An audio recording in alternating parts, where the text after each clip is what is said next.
Samedi 10 juillet 1976, 12h37, un événement tragique vient bouleverser la vie paisible des habitants d'une petite commune du nord de l'Italie. Dans l'usine Itmesa, une installation chimique nichée dans une zone semi-industrielle où l'on produit des essences, des parfums et des composants de cosmétiques. Un accident grave se produit. Rien ne laissait présager le drame qui allait se jouer. Et pourtant, à ce moment précis, le réacteur A101 libère dans l'atmosphère une grande quantité de vapeur chimique. Pendant environ 20 minutes, un panache gazeux s'échappe, formant un nuage rougeâtre dense, s'élevant haut dans le ciel, visible à plusieurs kilomètres à la ronde. Cette libération de gaz aussi soudaine que dangereuse est la conséquence directe d'une série d'erreurs humaines et techniques. Elle est principalement due à une défaillance dans le contrôle des systèmes de sécurité de l'usine, combinée à une mauvaise gestion de la température du réacteur. Celui-ci finit par surchauffer, provoquant une réaction chimique incontrôlée. Cela a libéré une substance très toxique, la dioxine, connue pour être très stable et dangereuse à long terme. Très rapidement, le nuage toxique poussé par les vents se déplace vers les zones résidentielles proches, et notamment vers la ville de Seveso, une commune en pleine expansion peuplée par une majorité de familles ouvrières, souvent émigrées du sud de l'Italie et de la Vénétie.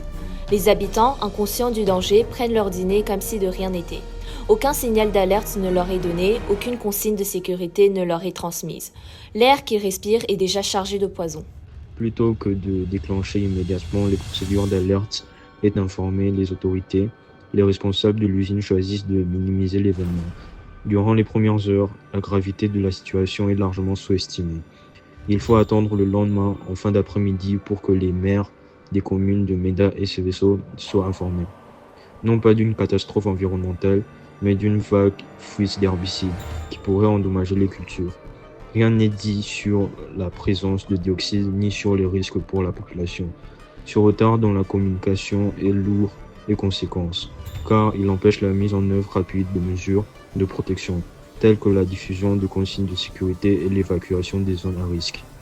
Les vulnérabilités ayant conduit à cette catastrophe sont multiples et surtout largement évitables. À l'époque, la réglementation encadrant la manipulation et le stockage de substances chimiques dangereuses est quasi inexistante en Italie. L'usine ICMSA ne dispose d'aucun plan d'urgence interne ni externe. Aucun protocole n'est prévu en cas d'incident majeur. Les opérateurs ne pouvaient pas mesurer précisément la température de la vapeur sortant de la turbine, un facteur essentiel pour éviter une trop grande pression. En plus, ce procédé utilisé dans l'usine ne respectait pas les normes de sécurité. Il impliquait un contact prolongé entre le glycol éthylénique et la soude caustique, une combinaison dangereuse qui augmente fortement le risque de réaction violente. À cela s'ajoute une formation insuffisante des employés peu sensibilisés aux risques spécifiques de leur activité. Les conséquences de l'accident sont visibles dès les jours qui suivent. 4 communes de Lombardie, couvrant une surface de 358 hectares, sont touchées par la pollution. La végétation jaunit brutalement, les feuilles tombent prématurément, des animaux meurent subitement dans les zones les plus exposées. Très rapidement, des enfants développent une affection grave de la peau appelée choracné, causée par l'exposition à la dioxine. Plus de 3000 animaux domestiques sont retrouvés morts et près de 77 000 têtes de bétail sont abattues de manière préventive pour limiter la contamination alimentaire. Les sols agricoles deviennent inutilisables et de nombreuses habitations doivent être évacuées, nettoyées, puis décontaminées. Un processus lent qui ne débutera réellement qu'en 1982, soit 6 ans après le drame. Le bilan sanitaire reste longtemps préoccupant. Les procès des responsables 7 ans après le fait permet une évaluation plus précise. 193 cas de chloracné, soit 0,6 des habitants de la zone concernée, affectant essentiellement des enfants. Aucun décès immédiat n'est attribué à la dioxine, mais certaines personnes conservent des séquelles durables. La moyenne des cancers et des malformations fœtales n'a pas augmenté de manière significative. Selon une étude menée en 1988, la malformation fœtale n'a pas connu d'augmentation significative.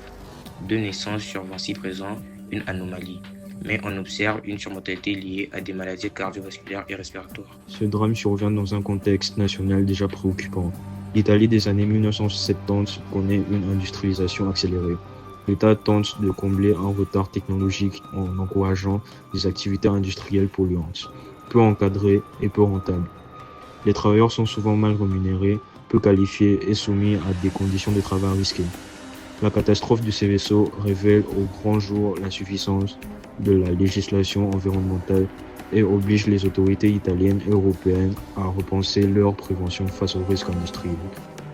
En réaction à cette tragédie, la communauté européenne adopte en 1982 la directive dite Seveso, première d'une série de réglementations visant à encadrer plus strictement les activités industrielles à haut risque.